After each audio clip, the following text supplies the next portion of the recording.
नमस्कार, मैं हूं आलोक और आप देख रहे हैं सत्य हिंदी का न्यूज बुलेटिन। नजर डालते हैं अब तक की खबरों पर। योगी आदित्यनाथ ने आदेश जारी कर दिया है कि सभी दुकान और ठेले वाले अपना नाम अपनी दुकान के आगे लिखेंगे, जिससे कावड़ यात्रा करने वाले ये जान सके कि वे किस दुकान से सामान खरीद रहे हैं। इस आदेश पर आरएलडी के जयंत चौधरी के नेता भी सवाल खड़े करने लगे हैं। आरएलडी के प्रवक्ता अनिल दुबे का बयान सामने आया है, जिसमें उन्होंने कहा कि कावड़ियों को व्यवस्था मुहैया करानी चाहिए, लेकिन लोगों को दुकानों पर अपना नाम लिखने के लिए बाध्य करने की जरूरत नहीं है। आरएलडी के महासचिव त्रिलोक त्यागी ने भी एक्स पर नाराजगी जाहिर की है। उन्होंने खुलकर इस फैसले का विरोध करते हुए कहा कि क्या शराब पीना धर्म भ्रष्ट करना नहीं होता, सिर्फ मीट खाने से ही होता है। उन्होंने कहा कि इस हिसाब से शराबबंदी होनी चाहिए। उन्होंने आगे कहा कि लोगों को समझ क्यों नहीं आ रहा है कि कावड़ यात्रा के दौरान मुस्लिम कावड़ियों पर फूल बरसाते हैं। उन्होंने कहा कि मुसलमानों को कावड़ यात्रा का स्वागत करना चाहिए। बता दें कि आरएलडी ने योगी सरकार के इस फैसले को वापस लेने की मांग की है। आंध्र प्रदेश के पूर्व मुख्यमंत्री और वाईएसआरसीपी प्रमुख जगन मोहन रेड्डी ने आरोप लगाया है कि चंद्रबाबू नायडू के नेतृत्व वाली राज्य सरकार में कानून व्यवस्था की स्थिति खराब हो गई है। इंडिया टुडे को दिए हुए इंटरव्यू में उन्होंने कहा, हम इस महीने 24 तारीख को नई दिल्ली में एक शांतिपूर्ण विरोध प्रदर्शन करेंगे। यह देश का ध्यान उस अराजकता की ओर आकर्षित करने के लिए है जिसने आंध्र प्रदेश को त्रस्त कर दिया है। एनडीए सरकार पर आरोप लगाते हुए उन्होंने कहा, वो गांव से लेकर राज्य के हर स्तर पर व्यक्तिगत प्रतिरोध लेने की कोशिश कर रहे हैं। यही कारण है कि आंध्र प्रदेश में कानून व्यवस्था खराब हो गई है। अमरोहा के पूर्व सांसद और कांग्रेस नेता दानिश अली ने IANS से बात करते हुए कहा कि यूपी में भाजपा का राजनीतिक आधार खिसक चुका है। अमरोहा के पूर्व सांसद ने कहा, भारतीय जनता पार्टी का उत्तर प्रदेश में जो आधार था वह खिसक चुका है। भाजपा के लोग लोकसभा चुनाव में यूपी में 80 में से 80 सीटों की जीतने का दावा कर रहे थे, लेकिन 33 पर ही सिमट कर रह गए। राज्य के आधा सीटों पर भी जीत नहीं पाए। अब आपस में ही इन भाजपाइयों में घमासान चल रहा है। कोई कह रहा है ब्यूरोक्रेसी नहीं सुनती, तो कोई कह रहा है कि जात का कब्जा है। अलग अलग प्रकार के आरोप लगाकर ये लोग आपस में ही झगड़ रहे हैं। आगे के नतीजों ने इनका और भी बुरा हाल होगा।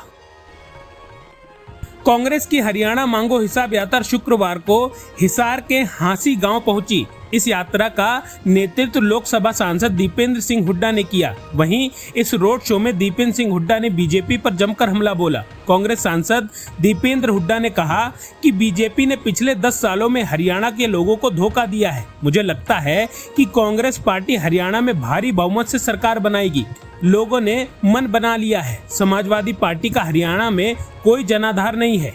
राष्ट्रीय स्तर पर हमारा गठबंधन है, लेकिन आज राज्य स्तर पर समाजवादी पार्टी के साथ हमारा कोई गठबंधन नहीं है।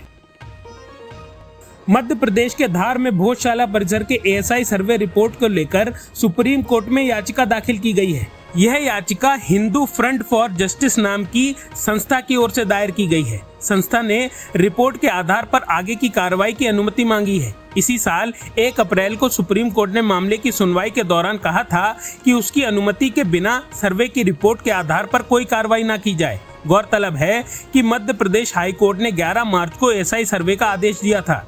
इस जगह को कमाल मौला मस्जिद बताने वाले मौलाना कमालुद्दीन वेलफेयर सोसाइटी ने इस आदेश को चुनौती दी थी। असम के मुख्यमंत्री हिमंत बिस्वा शर्मा ने शुक्रवार को दावा किया कि उनके राज्य में मुस्लिम आबादी हर 10 साल में करीब 30% बढ़ रही है और 2041 तक बहुसंख्यक बन जाएंगे। सीएम शर्मा ने कहा, 2011 में असम में 1.4 करोड़ मुस्लिम थे। 2041 तक असम मुस्लिम बहुल राज्य बन जाएगा।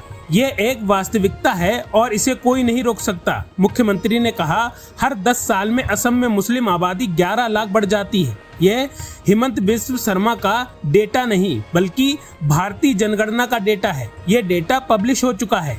शर्मा ने कहा कि हिंदू समुदाय की आबादी 10 साल में लगभग 16% बढ़ रही है।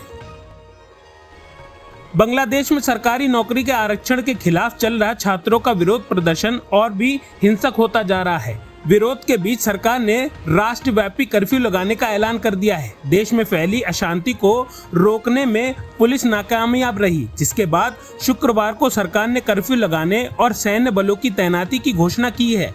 बांग्लादेश में पुलिस और प्रदर्शनकारियों के बीच इस हफ्ते हुई हिंसक झड़प में करीब 105 लोगों की मौत हो चुकी है।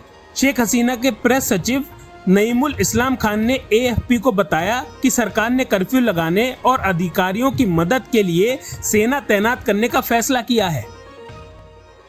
संयुक्त राष्ट्र की शीर्ष अदालत ने फिलिस्तीनी क्षेत्र पर इजराइल कब्जे को अवैध बताया है। इस संबंध में 15 न्यायाधीशों के पैनल ने कहा कि इजराइल ने अपनी शक्ति और स्थिति का दुरुपयोग किया, जो फिलिस्तीनी क्षेत्र में उसकी उपस्थिति को अवैध बना रहा है। ICJ यानी इंटरनेशनल कोर्ट ऑफ जस्टिस ने शुक्रवार को कहा कि फिलिस्तीनी क्षेत्रों पर दशकों से इजराइल का कब्जा है, जिसे जितना जल्दी हो सके समाप्त कर देना चाहिए। बता दें कि संयुक्त राष्ट्र महासभा के अनुरोध पर इंटरनेशनल कोर्ट ऑफ जस्टिस ने सलाहकारों की बैठक बुलाई थी। इजराइल के प्रधानमंत्री बेंजामिन नेतन्याहू ने भी अंतर्राष्ट्रीय न्यायालय के फैसले पर प्रतिक्रिया दी है। प्रधानमंत्री बेंजामिन नेतन्याहू ने ICJ की राय को झूठ का फैसला बताते हुए सिरे से खारिज कर दिया है। नेतन्याहू ने एक बयान जारी कर कहा है, यहूदी अपनी भूमि पर कब्जा नहीं कर रहे, ना ही वो राजधानी यरूशलेम पर कब्जा करने की कोशिश कर रहे हैं और ना ही अन्य इलाकों में। उन्होंने कहा, हेम में झूठ का कोई भी फैसला सत्य को नहीं झुठला सकता और इजरायली बस्तियों की वैधता पर भी विवाद संभव नहीं है। वहीं इंटरनेशनल कोर्ट फॉर जस्टिस के अधिकांश वक्ताओं ने इजराइल के कब्जे को समाप्त करने का आग्रह करते हुए खतरे की चेतावनी दी है। दिल्ली में मौसम को लेकर मौसम विभाग ने बताया कि यहां के कुछ इलाकों में बारिश हो सकती है। दिल्ली का अधिकतम तापमान 37 डिग्री से न्यूनतम तापमान 28 डिग्री के बीच रह सकता है। मौसम विभाग ने उत्तर प्रदेश में बारिश को लेकर अलर्ट जारी किया है। बांदा, कौशाम्बी, प्रयागराज, मेरठ, गाजियाबाद, गौतम बुद्ध नगर समेत कई इलाकों में बारिश हो सकती है।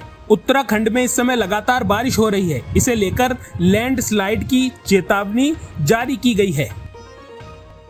भारत ने पाकिस्तान को विमेंस एशिया कप T20 2024 के मुकाबले में बुरी तरह हरा दिया है। हरमनप्रीत कौर की कप्तानी वाली टीम इंडिया ने 7 विकेट से जीत दर्ज की है। पाकिस्तान की टीम ने टॉस जीतकर पहले बैटिंग का फैसला किया है। इसके जवाब में भारत ने स्मृति मंदाना और शेफाली वर्मा की दमदार पारी के दम पर जीत दर्ज की। भारत के लिए गेंदबाजी में भी शानदार प्रदर्शन किया। दीप्ति शर्मा ने 3 विकेट झटके। पाकिस्तान के लक्ष्य का पीछा करते हुए टीम इंडिया ने 14.1 ओवर में ही लक्ष्य को हासिल कर लिया। अब तक की खबरों में बस इतना ही। आगे की खबरों के लिए बने रहिए सत्यहिंदी.com पर।